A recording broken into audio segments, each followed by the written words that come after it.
YouTube, what's going on today? Welcome back to another video. Today we're talking about the Oregon Ducks. And yeah, as you guys know, signing day, Dan Lannon, he always makes surprises. He makes huge splashes every single year on signing day.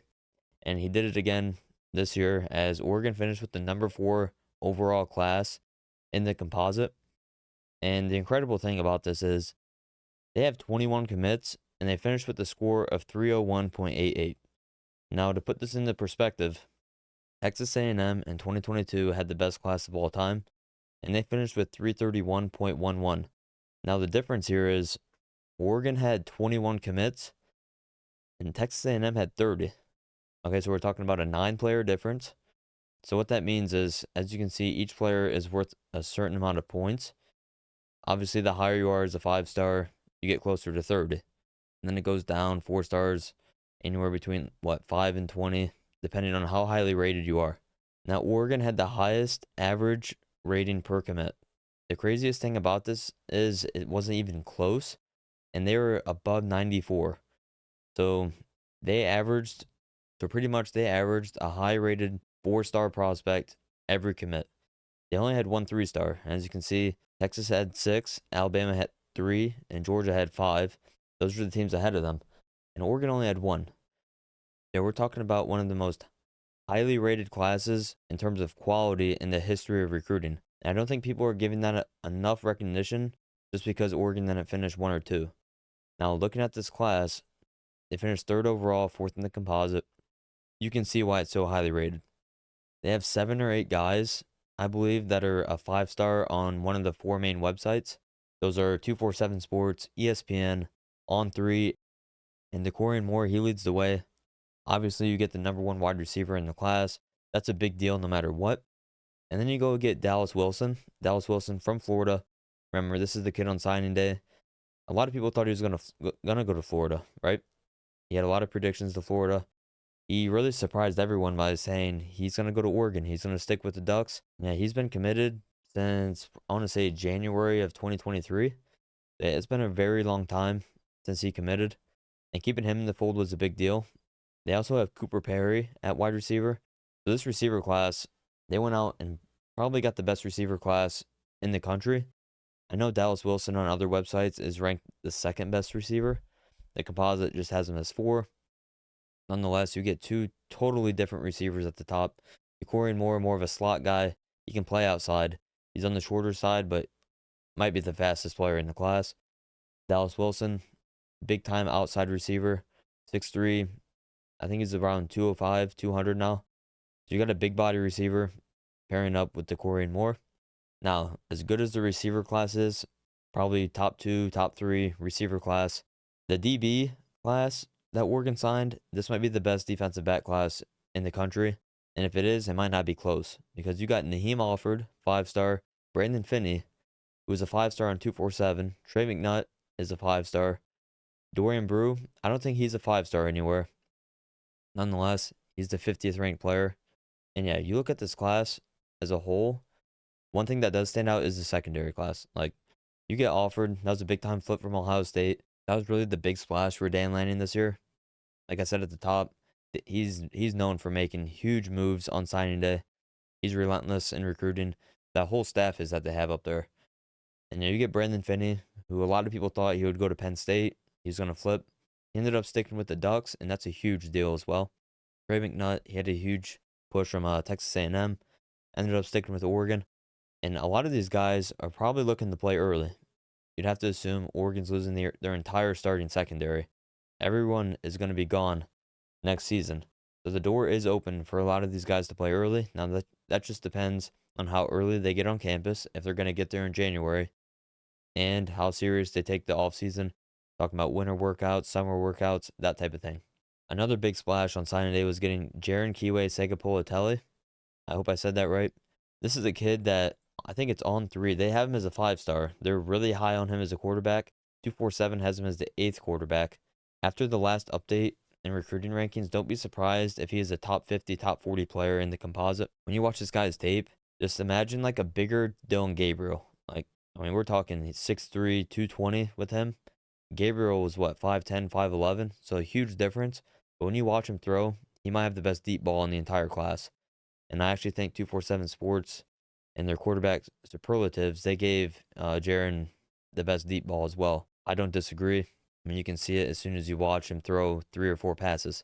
Not only did they get Jaron in the quarterback class, they also got Achilles Smith Jr. And I mean, this is a really underrated get. Obviously, it didn't take much to get him. Achilles Smith playing at Oregon, that type of thing. It's in the blood. On the flip side, while it was easy, Achilles Smith helped put this class together. He did a lot in recruiting this class, especially the wide receivers, the offensive line, tight end, and he is no slouch either. Composite has him as the 17th quarterback. He has dropped quite a bit, especially over the summer when there was camps and that type of thing. He did not perform well, but when he did perform well was his senior season. He had a really good senior season this year, and I think that's going to go a long way. And he is anticipating to enroll early, I think. Yeah, getting in early in the winter, all the spring practices, and then getting in the spring game. Hopefully, we get to see Achilles in the spring game. That'll be amazing. Yeah, just rounding up the class. Offensive line, Zaire Addison. A lot of people are really high on him. Douglas Utu's a 5-star on multiple websites as well. I don't want to butcher his last name, but they got to lie. He just flipped last week, I think, from BYU. It's almost like an Oregon to BYU back to Oregon type of thing with him. Zach Staskowski, hopefully I said that right. They flipped him from Washington at the last second as well. And the lone 3-star in this class, Dimitri Manning. Let me tell you something. This is not your average 3-star. I mean, he's 6'6", 340, so that speaks for itself. But when you watch him, you can see the potential.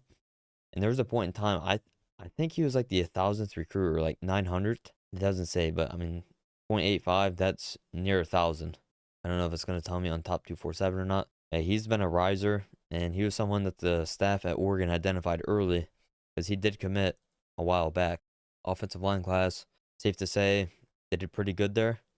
Running back, you got Jordan Davison and De'Ara Hill. Two guys I don't anticipate to play early, but if they stick around for a couple years, I think De'Ara Hill has all the potential. And then defensive line, linebacker room, Nazir Wyatt. He was a former top 30 player that just continued to drop. But once again, when you watch him on the film, when you watch his tape, you can see he has incredible juice off the edge. The only problem with him is you don't know where he's going to play, if he's going to play on ball or off ball linebacker. If he's coming off the edge and he gets bigger this offseason, he could easily play next season for the Ducks. You can't teach the juice and the speed that he has off the edge. And yeah, with Wyatt, it's going to be really hard to keep him off the field. If he gets to 6'2", say 240 pounds, really hard, especially with that speed off the edge. They also flipped Gavin Nix at the very end of his recruitment. They flipped him from Miami, and he is anticipating to enroll early as well. And Matthew Johnson, a long-time commit. He was one of the first commits in the class, and he's ended up sticking with the Ducks at the edge position as well. Now, the last guy I want to talk about is Toby Hastrup, who just recently started playing football.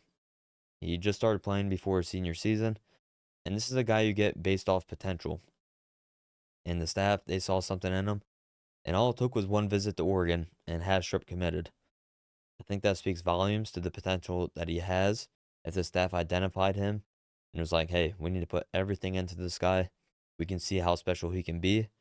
Now, I don't think he's enrolling early. I think he's going to wait till the summer. Nonetheless, definitely a project and a really good project to have. Yeah, that's the 2025 class. They're ranked 3rd overall. And as you can see, they're loaded top to bottom. Like, this class is spectacular for the Ducks.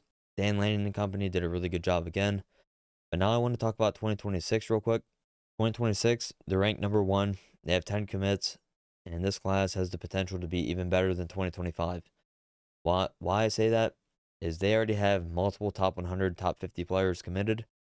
But they're also in the running for multiple top 10 players that are uncommitted. Top 15 players that are uncommitted. You have Kendra Harrison committed, number 1 tight end. Cody Green, 5-star offensive tackle. Darian Ball, he's basically a 5-star. He's a top 32 player. And he's the number 2 running back. Tony Cumberland, a long-time 5-star, who's dropped a little bit. Nonetheless, he's the 4th best D lineman. You already have your quarterback in Jonas Williams, and so on and so forth. The defensive line class is just outstanding for the Ducks so far. You have Cumberland, Mulitalo, and Tapoy. Then you also have Viliamo Moala, He's a 3-star, but he's 6'3", 305 pounds. That speaks for itself.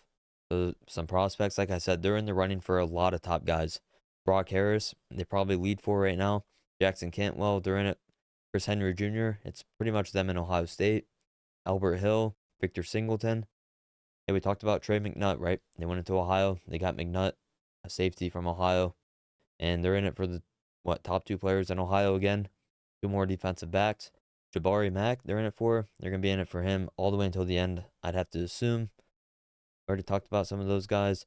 Jared Curtis, they're in for. We're talking about the fourth best player, number one quarterback. Jet Washington, they're in it for. Emmanuel Iancho. I mean, we're talking like this class has a ton of potential. Brandon Arrington, Blaine Bradford. These are just some guys. Devon Benjamin. I don't know if he got a prediction or not to Oregon. I don't think so. But he did say that the Ducks do lead right now. So there's just a lot to like with Oregon right now. Oh, Talanoa Ely. They lead for him. They got a prediction. Jabari Brady, they're in it for as well. He's a receiver. It's going to be really fun to see where this 2026 class goes for the Ducks, though. I mean, you're number one right now, and obviously you have a long ways to go. So yeah, a lot of excitement. And Duck fans, let me know down in the comments, who's your favorite 2025 signee, and who's your favorite 2026 commit right now? And before you guys head out, be sure to like the video, subscribe to the channel if you're new. We're on the road to 1,000. It'd be greatly appreciated if you subscribe, and I'll see you on the next video.